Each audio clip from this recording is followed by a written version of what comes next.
Hi, David. How are you? James, good afternoon. Hey, looks like you got a little close to a pair of scissors up there. Yeah, I decided I was getting a little bit too shaggy, so the wife dragged me down to the barber shop. Yeah, well, that's a pretty good cut you got there.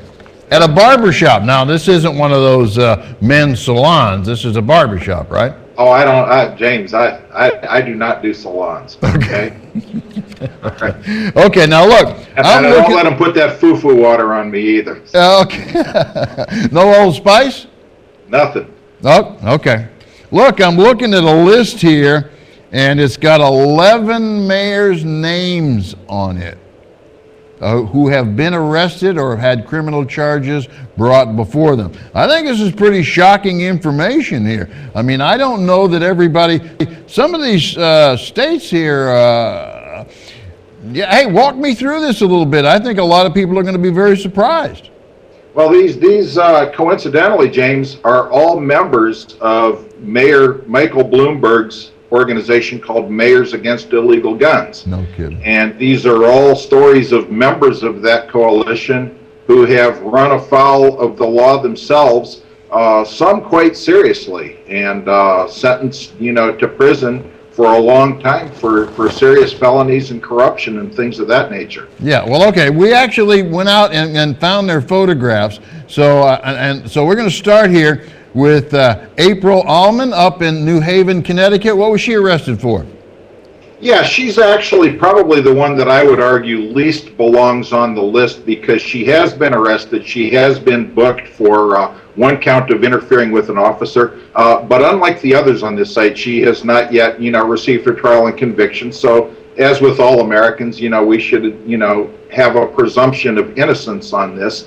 And also the circumstances surrounding this. Apparently there was a police officer who was towing cars that he said were illegally parked at a town beach and that were blocking the entrance and exit to a parking lot.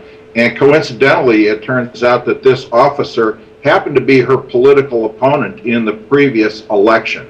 So this is one that I'm kind of doing a wait and see. On the one hand, as well as I do, that political rivalries often result in personal animosities and ways that people take things out.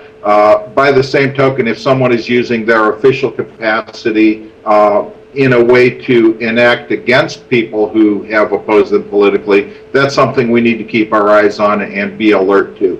But on April Almon, right now, my attitude is let's wait and see what she turns out to. Okay, all right, good. Let's go down to number 2 then. David Belladonna in New Jersey?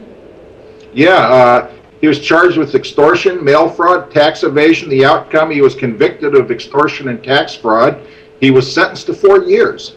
And a curious note on this, again, he's a member of Bloomberg's anti-gun group, and he was ordered to surrender firearms. So I think that's kind of an interesting notation. It's almost like good for me but not for thee type of an attitude. Yeah, well, from New Jersey. Okay, I think we hear a lot from New Jersey. Okay, you've got Eddie Perez, Hartford, Connecticut. Yeah, after a long corruption investigation, he was found guilty of bribery. Essentially, he'd had about $40,000 of work done for him on his house by a contractor who then was awarded a lot of city business, and he never paid for the work to get his home done to the contractor until he was caught. So this is another one who essentially is saying that you and I are not trustworthy, and let's take a look at the character. And this is a guy that was found guilty. Okay, Frank Melton, Jackson, Mississippi. Yeah, Melton is an interesting character. I actually wrote a Guns Magazine article on him called Let Me Be Frank, and he was an interesting character. In a way, a lot of the people in the community kind of liked him because he was pretty much no-nonsense, tough on crime, put himself into the middle of things, but he did it a bit too much, and there were several charges that were brought against him. The one that I really want to talk about, is the only one that really sticks, is that he did plead guilty to 2 misdemeanors for carrying a weapon into a church and a park, and no contest to a reduced charge on what had been a felony count involving a gun that he took onto the grounds of the Mississippi College School of Law. Now, again, this is a guy who wants to restrict your and my access to guns, but he somehow figures because he's a mayor and he's a public official that it somehow ought to exempt him. And of course, that's not what this country is supposed to be about. We're not supposed to have a two-tiered justice system with privileged elites and then the rest of us. All right. Okay, you got Gary Becker. Gary Becker of Racine, Wisconsin.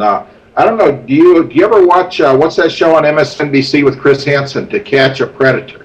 Okay, where they get these guys in stings where they're going to come over and apparently try to arrange a tryst with an underage boy or girl.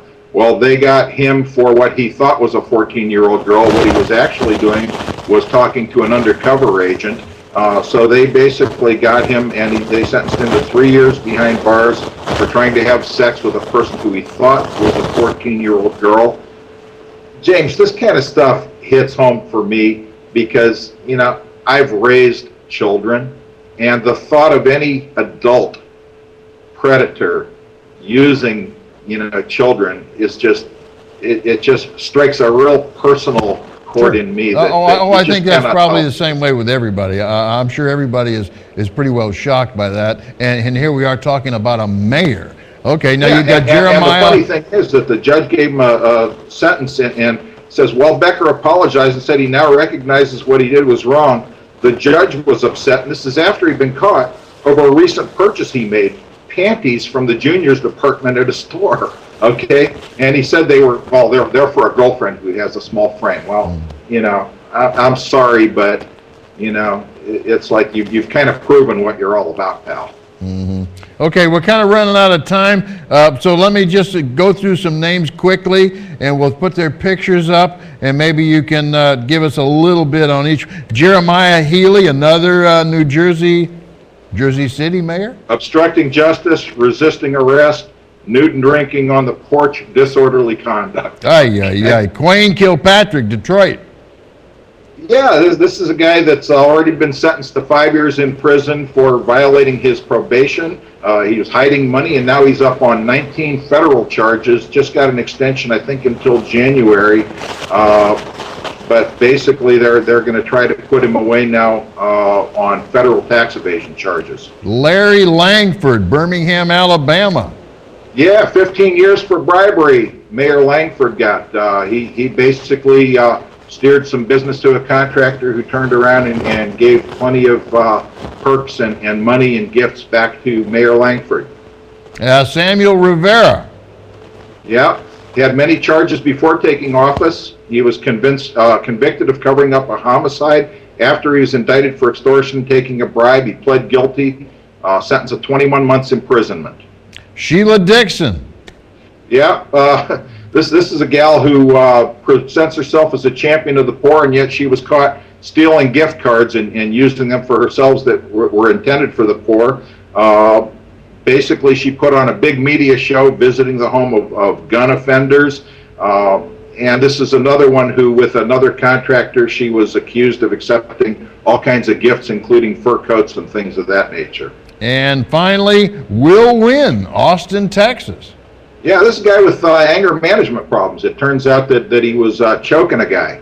And then when a truck got him mad, he was out there, you know, cussing and tirade of profanity and things like that. So perhaps it's instructive that these are people who don't trust us, and maybe it's because they know what they're like. But I think it's real important, James, to note before you let me go that much of this information, all of this information, as a matter of fact, is available on a website called Gun Owners Against Illegal Mayors. It's kind of a humorous jab back at the mayors against guns and letting people know that, look, what we're talking about here, these people are people who are in control. These people, in many cases, have abused their positions of authority. And let's take a real good look at these people that are saying that you and I aren't trustworthy, and maybe shine the light back and ask how trustworthy they really are to make that determination. Yeah, you know, David, we need to move along with this a little bit. I mean, what's the next step up from mayor? You know, we need to do a little more research in here. There are probably some people out there that many of us don't even know about. James, you know, if we had more time, I could tell you stories. Maybe I will offline. And there's people in Congress, there's people at the highest levels that have been convicted. And before you do let me go, I just saw a headline, and in light of this story, I just laughed out loud. There's a proposal over in Russia to brand the hands of bribe takers.